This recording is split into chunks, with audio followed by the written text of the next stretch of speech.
Yes dear viewers and listeners, मैं उम्मीद करता हूँ कि आप सब खैरियत और सलामती से होंगे।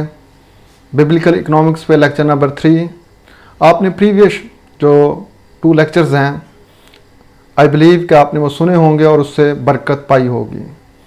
तो मेरी आप सब व्यूवर से रिक्वेस्ट है कि आप खुदा के कलाम की वसअत के लिए आप उसको ज़्यादा से ज़्यादा शेयर करें ताकि ये उन दोस्तों तक, उन लोगों तक, उन बाइबल बिलीवर्स तक पहुँचे जो खुदा के कलाम के मुतलाशी हैं।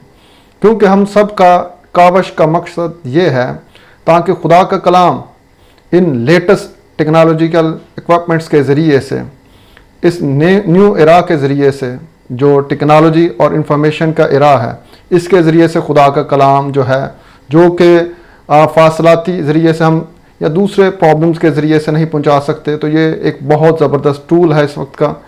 तो आप सब दोस्तों से रिक्वेस्ट है कि आप इस खुदा के कलाम के वसअत के लिए इसको लाइक करें, सब्सक्राइब करें और शेयर करें। आइए हम आज अपने लेक्चर की तरफ चलते हैं।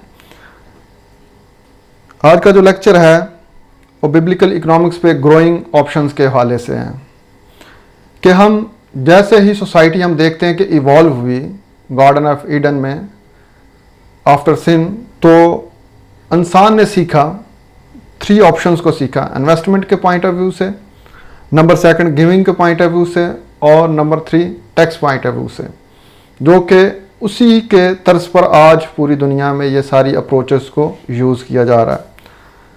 सो आइए हम देखते हैं सबसे पहले इन्वेस्टमेंट पॉइंट ऑफ व्यू से। इस लेक्चर को मैं 3 पार्ट्स में डिवाइड करूँगा, यानी इन्वेस्टमेंट और गिविंग के हवाले से और टैक्स के हवाले से। तो ये सबसे पहले जो लेक्चर पार्ट 1 है लेक्चर नंबर 3 का, ये इन्वेस्टमेंट पॉइंट ऑफ व्यू से कि हमने इन्वेस्टमेंट कैसे करनी है या बाइबल का नुक्ता नज़र इन्वेस्टमेंट के हवाले से कैसे है। अगर हम जेनेसिस में देखें तो सबसे पहले हमें जो एग्जांपल नज़र आती है वो प्रॉफिट जोसेफ यानी मर्द खुदा यूसुफ ने एक ख्वाब के ज़रिए से खुदा ताला से रहनुमाई हासिल की, और वो रहनुमाई जो है वो उस वक्त के बादशाह यानी फ़िरौन को दी कि हमने कैसे इन्वेस्टमेंट करनी है किन दिनों के लिए, बुरे दिनों के लिए। तो वो हमारे लिए एक बहुत अच्छी एग्जांपल है कि बाइबल जो है वो इन्वेस्टमेंट पॉइंट ऑफ व्यू से, बल्कि खुदा ने इल्हाम भेजा किस पे, मर्द खुदा यूसुफ पे, हज़रत यूसुफ पे। और मज़ीद अगर हम सेकंड रेफरेंस देखें, रेफरेंस तो मल्टीपल्स हैं लेकिन मैं कुछ रेफरेंस दूंगा इन्वेस्टमेंट पॉइंट ऑफ व्यू से कि बाइबल क्या नुक्ता नज़र रखती है या बाइबल का पॉइंट ऑफ व्यू क्या है।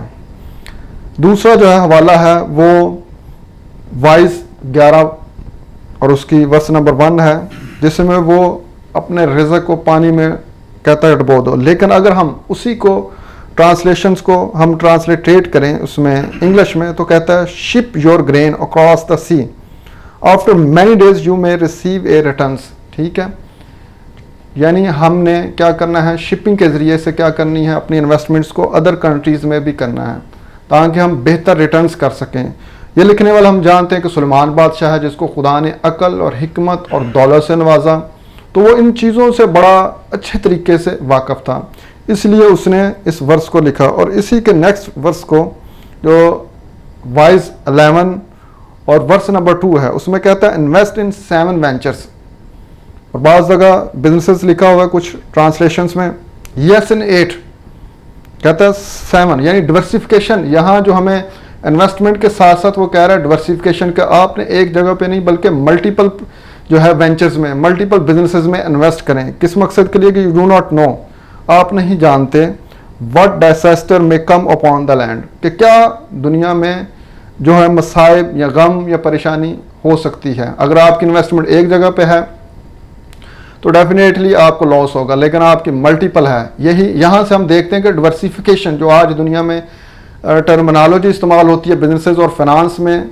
और इकोनॉमिक्स में डिवर्सिफिकेशंस की, जिससे मुराद ये है कि अपने इन्वेस्टमेंट को मल्टीपल प्लेसेस पे या मल्टीपल वेंचर्स में या मल्टीपल जो है बिजनेसेस में करें, ताकि आपकी अगर एक जगह पे लॉस हो तो आपको मल्टीपल जो है वेंचर से क्या प्रॉफिट और रिटर्न्स मिल सकें। इसी को अगर उर्दू में देखें तो लिखा है कि अपनी रोटी पानी में डाल, यानी वाइज 11 नंबर में, अब मैं उर्दू में पढ़ देता हूँ, अपनी रोटी पानी में डाल दे क्योंकि तू बहुत दिनों के बाद उसे पाएगा। 7 को बल्कि 8 को हिस्सा दे क्योंकि तू नहीं जानता कि ज़मीन पर क्या बला आएगी। जब हम इसको उर्दू में पढ़ते हैं तो हमें इसकी सही समझ में नहीं आती, लेकिन जब हम इसको इंग्लिश में, जो कि मैंने ऊपर पढ़ चुका हूँ, तो हमें यहाँ समझ आती है कि बाइबल जो है और मर्द खुदा जो सुलेमान बादशाह है वो इन्वेस्टमेंट पॉइंट ऑफ व्यू के मतलब बड़ा उस वक्त वाज़िया तसव्वुर रखता था, और उसी ने इल्हाम के ज़रिए से, रूहुल कुद्दस के इल्हाम के ज़रिए से हमारे लिए लिखा है। तो अगर हम बहसीयत मसीही चाहते हैं तो हमें इस जो बाइबल का प्रिंसिपल है इस पर अमल करना चाहिए कि अपने बिजनेसेस को एक्सपैंड करें, उसमें इन्वेस्टमेंट करें, तो डेफिनेटली हम खुदा की बादशाहत को वसअत दे सकते हैं। यीशु मसीह का नुक्ता नज़र, Jesus point of view about investment, यीशु मसीह का नुक्ता नज़र क्या था? मत्ती 25वां बाब 14 से 30 तक, और इसी तरह लूका 11-19 से ऑनवर्ड अगर हम पढ़ें, तो जहाँ यीशु मसीह ने अपनी तमसील को बयान किया कि एक मालिक जब सफ़र पर रवाना हुआ तो उसने अपने 3 नौकरों का चुनाव किया, तो उनको एक इन्वेस्टमेंट देकर गया, जिसमें हम जानते हैं कि 5, 3 और 1 तोड़े की एग्जाम्पल है। तो वहाँ पर क्या बात हो रही है? अगरचे वो आसमानी बादशाही के मुतल्लिक़ बता रहा, लेकिन वो ज़मीन के इस पैराबल्स को, तमसील को इन्वेस्टमेंट पॉइंट ऑफ व्यू से यूज़ कर रहा है कि किसी को 5 दिए, 3 दिए और 1 दिए, और उनको क्या कहा गया कि आपने लेन देन करना है, ट्रेडिंग करनी है। किस मकसद के लिए? प्रॉफिट के लिए, रिटर्न्स के लिए, मुहासिल के लिए। तो हम यहाँ देखते हैं कि खुदावंद यीशु मसीह की ज़ात अक़दस भी इन्वेस्टमेंट पॉइंट ऑफ व्यू से हमें अप्रिशिएट करती है। तो इसमें हम देखते हैं कि बाइबल का नुक्ता नज़र जो है बिल्कुल क्लियर है इन्वेस्टमेंट पॉइंट ऑफ व्यू से। बाइबल इसको अप्रिशिएट करती है, डेप्रिशिएट नहीं करती। हाँ जी, इन्वेस्टिंग फॉर अदर्स, बाइबल जो है मजीद ये गॉड सेंटर्ड अप्रोच है, ठीक है। Focus on investment and the needs of other is a god centred approach. ये खुदा की जो है कि दूसरों के लिए भी इन्वेस्ट करें, ये खुदा की एक गॉड सेंटर्ड अप्रोच है। इसका अगर हम हवाला देखें तो हमें ए गुड पर्सन लीव, ये भी अमसाल में है, a good person leave an inheritance for their children's children but a sinner's wealth is stored up for the righteousness. यानी एक अच्छा शख्स अपनी मिरास, अपनी इन्वेस्टमेंट किसके लिए छोड़ जाता है? अपने बच्चों के लिए। लेकिन एक गुनाहगार शख्स अपनी दौलत, अपनी सारी उम्र की जमा पूंजी किसके लिए छोड़ जाता है? राइटनेस के लिए, यानी ईमानदारों के लिए, रास्त बाजों के लिए। तो हमने इन सारे रेफरेंस अगरचे बेशुमार हैं, लेकिन टाइम की नुक्ता नज़र से, टाइम की नज़ाकत की वजह से मैंने इसको जो है बाइबल में से कुछ रेफरेंस लिए हैं इन्वेस्टमेंट पॉइंट ऑफ व्यू से, कि बाइबल अपना नुक्ता नज़र, बाइबल अपना पॉइंट ऑफ व्यू, बाइबल का स्कूल ऑफ थॉट इन्वेस्टमेंट के मुतल्लिक़ क्या है। तो हम देखते हैं कि बाइबल जो है, खुदा का कलाम जो है, वो बाइबल इन्वेस्टमेंट को अप्रिशिएट करता है। तो इससे हमें यही सबक मिलता है कि हमने बीइंग ए क्रिश्चियन, हमने अपने आप को प्रमोट करना है इन्वेस्टमेंट पॉइंट ऑफ व्यू से।